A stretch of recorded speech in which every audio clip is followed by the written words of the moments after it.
Tonight, PDP threatens to sanction Erring members. And Nigeria's security not fit for purpose. And 2023 polls under threat, says Africa Security Forum Chief. This is Plus Politics. I am Mary Anngu.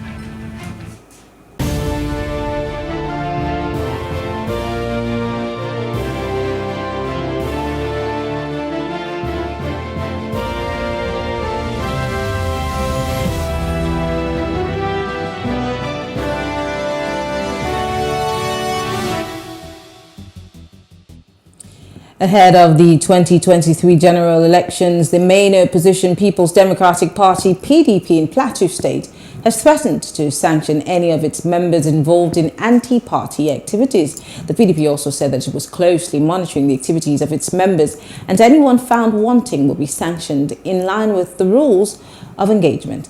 It equally warned that the sanctions may include the possibility of being expelled from the party. The PDP further stated that when the time for campaign comes, the party will release its schedule of activities and members will be carried along. Well, joining us to discuss this is Honorable Orngu. He's Senior Special Assistant to the Benue State Governor on Student Affairs and also the North Central Zonal Coordinator Atiku Support Organization. Thank you so much, Anngu, for joining us. What exactly is responsible for the Plateau State PDP issuing this threat to its members, saying that they will definitely sanction them? Could it be that there is some trouble within the House? Thank you very much. What has led to the sanction or the threat to sanction Erring party members is as a result of there are two major big players from the Plateau PDP. Mm-hmm. One, which is the General Jeremiah Oseni. The other is the former governor Baba Jonah Jang. And these two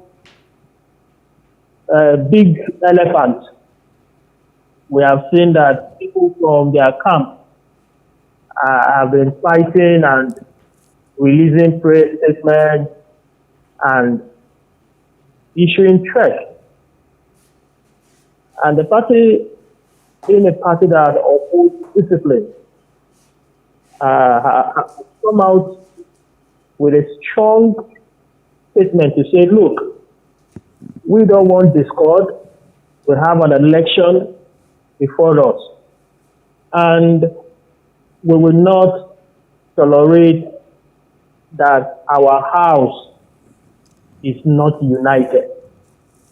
So the threat or the statement to discipline Erring party members is to keep the house in order. It's a kind of housekeeping for us as a party and as a people to go into the election as a united front.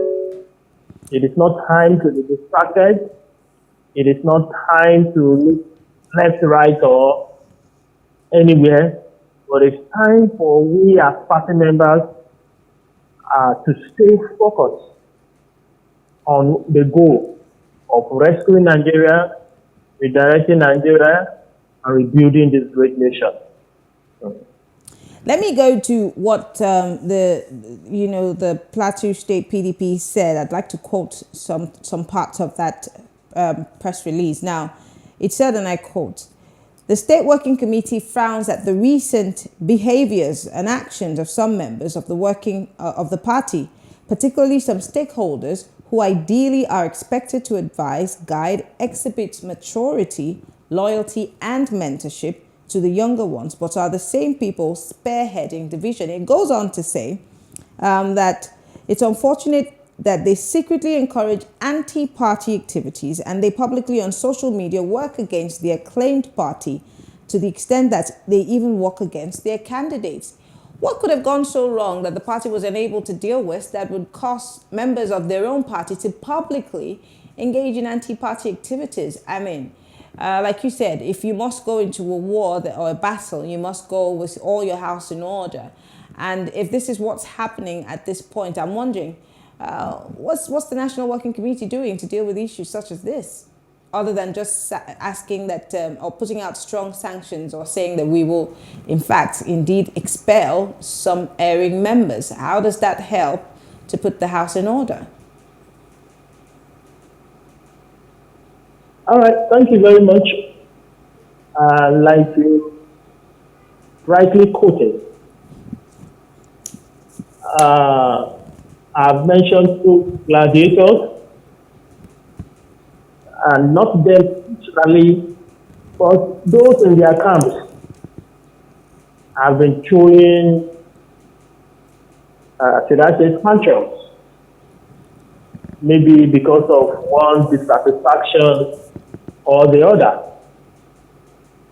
And some, like you said, have even come out publicly to say they may work against, the party's candidates at different levels of the election. But the party, being a very firm party that will not tolerate any form of orderliness in the house, have come out to say, look, the party is supreme. We as party members must stand by the party, must stand by the decisions of the party, and it will not be tolerated that one is going against what the party has. Yes, but that's wielding the stick. Where is the carrot here? That's why I asked. How does wielding the stick help in building the party up as opposed to healing the supposed wounds that you've made mention of over and over again? Couldn't there have been better ways to go about it? Because all I hear is the party wielding a big stick, which is not a problem, you see, except for how it's being wielded. It's a carrot and stick approach. I want to believe that internally there's been mechanisms in place to see how the party can resolve some of the rankling among our members in the Plateau State chapter. And they have not been very successful doing that in-house. And you will see that this press statement has been put out to say, look, all and sundry, we've been speaking to you in-house to see how we can stop this, but we have been unsuccessful. So we need to bring this issue to the public. Let it be public knowledge that, look, if the big stick is weighted, it is because we have tried speaking to you in private and we have not been successful. So I think that is why this statement has been put out, that, look, there are different measures that we put out. If you are not satisfied with the position of the party, you can look elsewhere. Instead of bringing dissatisfaction, bringing rancor within the party members and rank. Because if discipline is not instilled, others will look at those levels of indiscipline of other party members. And we also hold such lines. So this press statement is to say, look, if you're not satisfied with the position of the party, stop bringing division. Okay.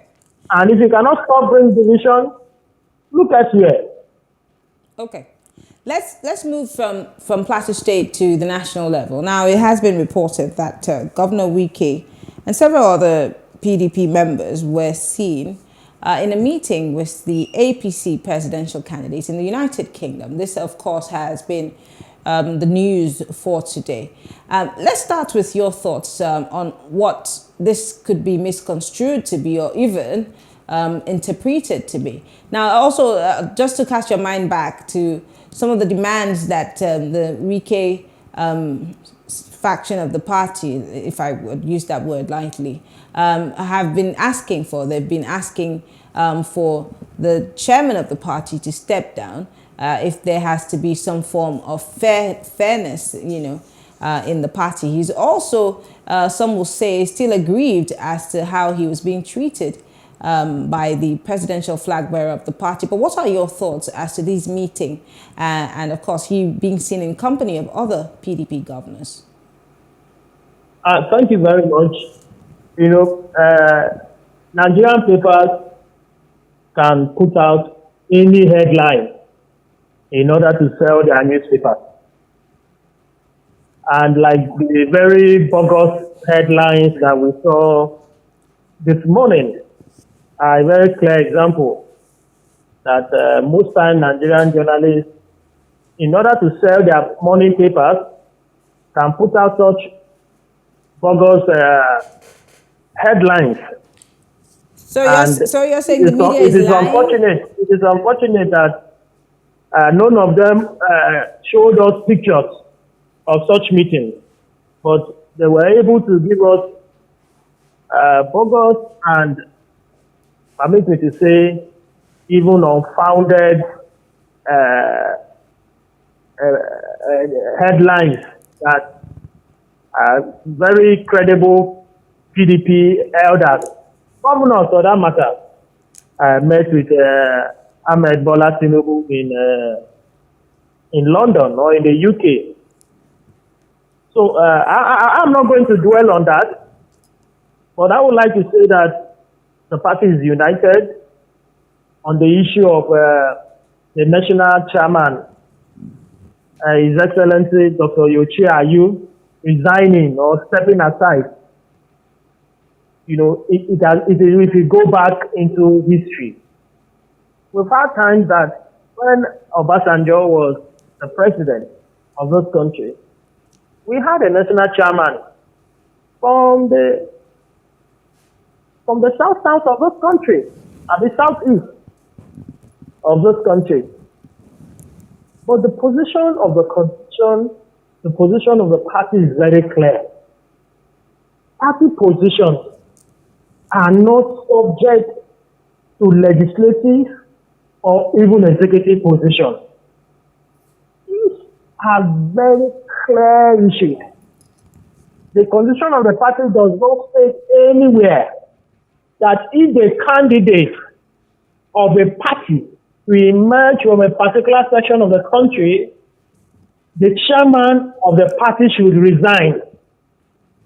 It is not stated anywhere in the PDP constitution. As much as you make that argument, the PDP was the party that started this issue of zoning and fairness and positioning certain people from different zones in different offices. Sorry, I wanted to. So again, if the PDP has started something, why can't they follow it through? And of course, those in the Southwest who are asking for this fairness, these people who are asking for fairness are not interlopers. They're not outsiders. They're members of your party who clearly understand what the party says and what the party manifesto or the party constitution says. There is no issue of injustice here.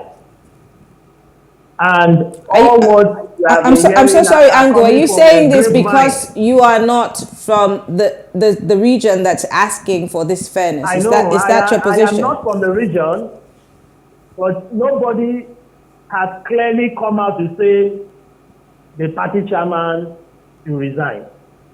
The party's candidate, we have not won an election.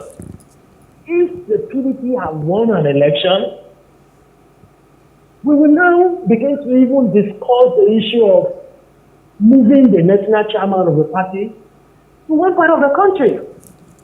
We are the ones that have been speaking unity to unify this country. So we will not be the ones to be seen to bring this unity in the country. Okay. So the position of the party is, it is not an issue of candidature. If the PDP wins election by February 2023, and by May, if the candidate of the PDP Alhaji Atiku Abubakar is sworn in. We cannot have this conversation on moving the party's national chairman or the positions in the north of the country to the south and the south to the north. You don't change the goalpost in the middle of a game. You don't change your best players in the middle of a game. So those that are bent on saying from grapevine, pushing rumors here and there that the national chairman should resign. I'm sorry. I just want to take you on. I want to take you on something. You just said that there's nobody that has seriously come out to say this, but I would like to say to you, because this has been something that I've discussed here on this show.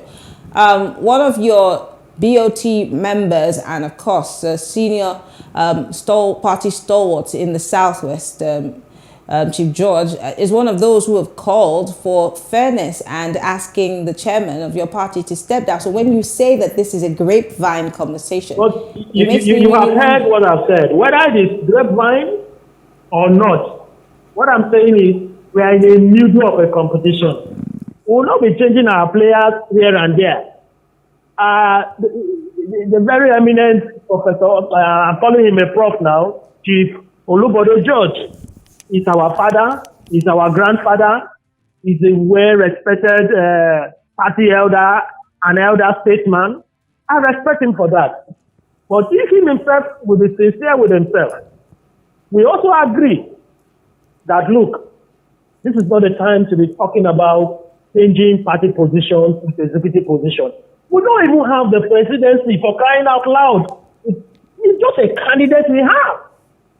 We need to go into the election, win the election. When our party candidate is sworn in as the president, we can have this conversation. And by then we'll begin to talk about justice and equity. But right now, those pushing that the party position, particularly that of the national chairman, will be swapped, don't mean well for the PDP. Don't mean well even for Nigerians. Because Nigerians are waiting for the PDP to rescue them. We don't need any of these distractions. We need to go into the election. So in the next 8-9 months, if we won the election and Alhaji Atiku Abubakar is sworn in as the president of this country, and these party positions are not shifted, it is then we can begin to talk about injustice being done. Now, no injustice is done to anybody. Back to the issue of Governor Wike. Again, recently the presidential candidate of the Labour Party, Mr. Peter Obi, was seen with, in a meeting with, of course, former and even sitting governors of the PDP. Again, I'm bringing this issue up because... It's meeting with who? With Governor Wike. Okay. I'm bringing this issue up again because now you've said, the story between about the governor of River State and, of course, the APC candidate is false because the media, as according to you, peddled, gossip. But let's talk about the one that we're certain of. They did it last week, and Governor Wike came to say, look, I have not sued Atiku anywhere. So it is nothing new. It's the season. Any journalist can drop any news, any editor can drop any news or headline. So, Anngu, you're telling me that meeting never happened between these governors, both sitting and former governors, at Government House in River State.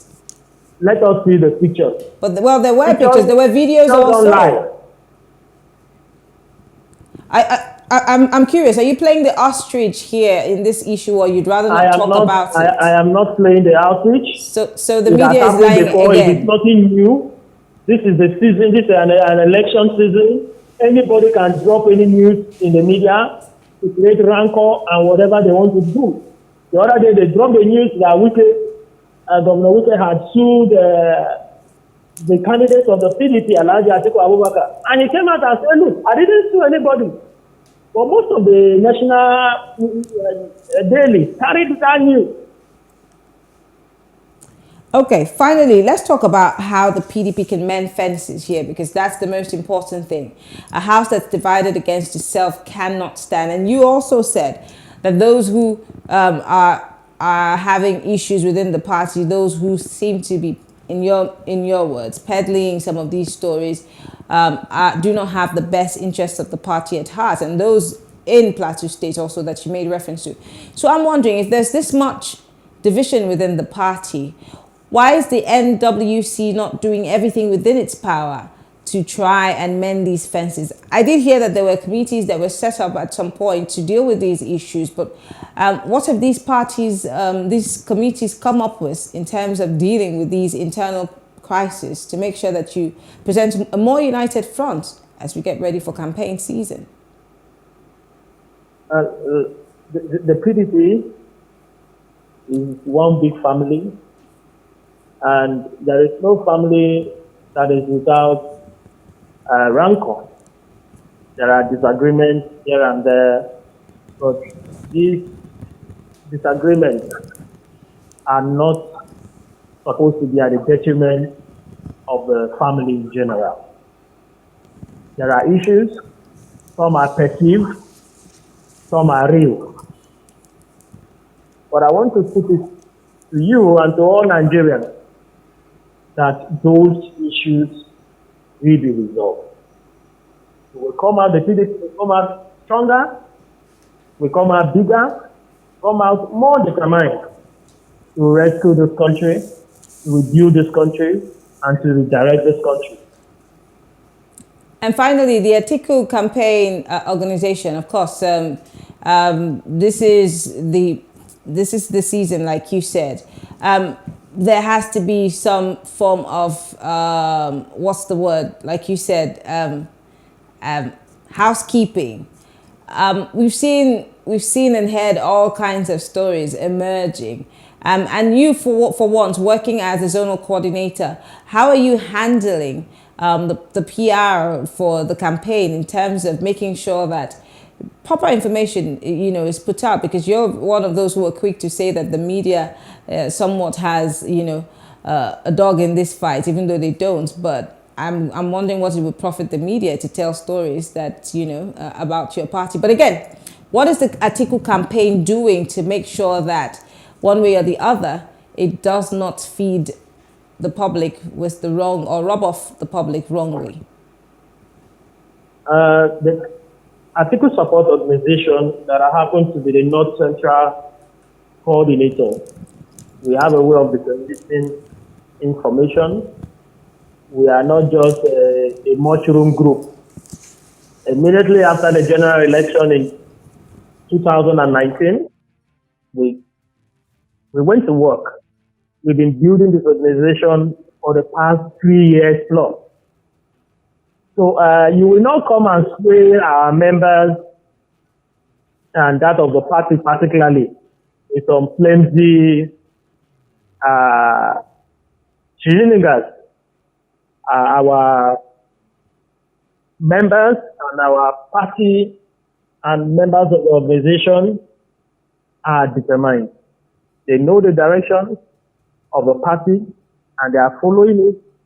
We are most of all excited that our principal, Atiku was given the ticket of the party to fly as his candidate.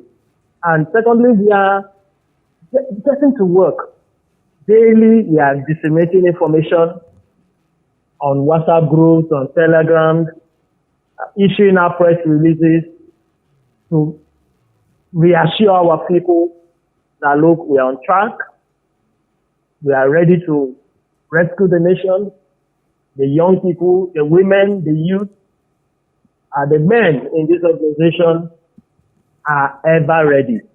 Okay. Our resolve with all of what is happening is only helping to reinforce our resolve to make sure that Alhaji Atiku, by the grace of God, in February 2023, is returned as the president-elect Okay, the well, Federal Republic of that will be decided by the vote of Nigerians. But we want to say thank you. Anngu is the assistant to the Benue State Governor on Student Affairs and, of course, the North Central Zonal Coordinator for Atiku Support Organization. Thank you so much, Anngu, for speaking with us. Thank you very much. God bless you.